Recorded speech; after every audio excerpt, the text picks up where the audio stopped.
আমি বাঁ দিকে ছিলাম, আমার সামনে পাওয়ার টিলার ছিল। আমি বাঁ দিক থেকে ডান দিকে ক্রস করবো এমন সময় ওই দিক থেকে লাটা আমরা চলে এসেছিল ডান রোডে।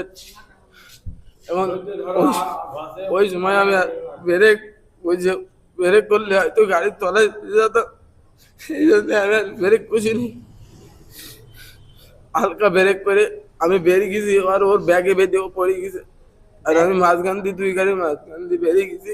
ব্যাগ গিয়ে লাটা হাম্বার সাথে বেঁধে গিয়েছিল? জি, লাটা হাম্বার। গাড়ি ব্যালেন্স হারিয়ে পড়ে গিয়েছে? না, গাড়ি কিছু হয়নি, আমি গাড়ি নিয়ে বেরিয়ে গেছি, ওর ব্যাগে বেঁধে গেছে ব্যাগ। লাটা হাম্বার দুই সাইডে অনেক টান দেওয়া ছিল। কাঁধে ব্যাগ ছিল নাকি? জি, পিছে ব্যাগ ছিল। আচ্ছা আচ্ছা আচ্ছা, মানে ওই ব্যাগ লাটা হাম্বার সাথে বেঁধেছে, ও একা পড়ে গেছে, তাই তো? জি।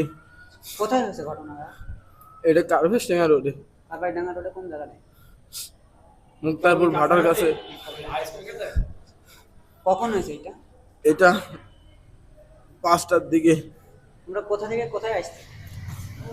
আমরা গোবিন্দদা থেকে কুতুবপুর মুন্সিপুরের দিকে যাচ্ছিলাম। তোমার বাড়ি ছিল নাকি? জি। কোথায় রাখতে যাচ্ছে? নানির বাড়িতে।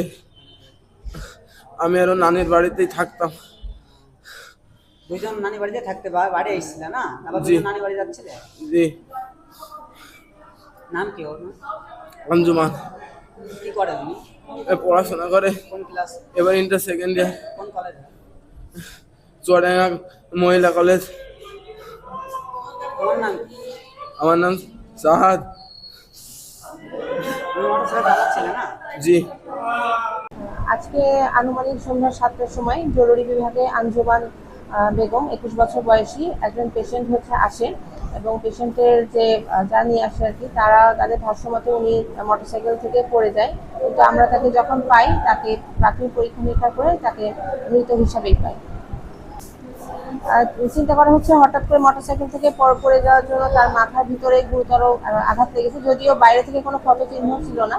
কিন্তু যেহেতু আমরা তাকে মৃত অবস্থাতেই পাই, প্রাথমিকভাবে এটাই ধারণা করা হচ্ছে যে মাথার ভিতরে আঘাতপ্রাপ্ত হওয়ার কারণেই তিনি মৃত্যুবরণ করেছেন।